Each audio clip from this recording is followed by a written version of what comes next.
Hey guys, welcome back to our channel. आपका स्वागत है हमारे यूट्यूब चैनल अनलिमिटेड में। तो आज हम व्हाट्सएप ट्रिक के बारे में बात करने वाले हैं। तो ट्रिक नंबर 1, लेट्स गो। तो इस ट्रिक को करने के लिए आपको सबसे पहले अपने व्हाट्सएप को ओपन कर लेना है। ये उसके लिए यूज़ होता है जब आप थर्ड पार्टी लोक ऐप का यूज़ करते हो, लेकिन इससे व्हाट्सएप आपको खुद एक लोक ऐप देता है। सबसे पहले आपको इसको अपडेट कर लेना है, फिर 3 डॉट पर क्लिक करना है, फिर सेटिंग पर जाना है, फिर अकाउंट पर क्लिक कर देना है। यहाँ पर जो प्राइवेसी होता है ना, प्राइवेसी इस पर क्लिक कर देना है और यहाँ पर फिंगरप्रिंट लॉक पर जाना है। यहाँ पर इसे इनेबल कर देना है। तो मैं अभी टच कर देता हूँ ताकि मेरे को अप्रूव कर ले, ठीक है। तो मेरे हो चुका है और यहाँ पर आपको इमीडिएट पर रखना है और आप इसको अनटिक भी कर सकते हो, वो आपकी मर्जी है। जैसे मैं आपको प्रूफ दिखा देता हूँ, एक बार बंद करते हैं, हम देखिए।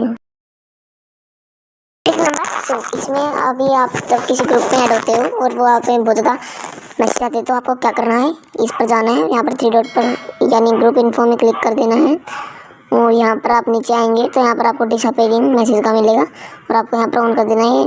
हर रोज़ 7 दिनों में आपके जो मैसेज होते हैं उनको रिमूव कर देगा। है ना ये कमाल का ऑप्शन।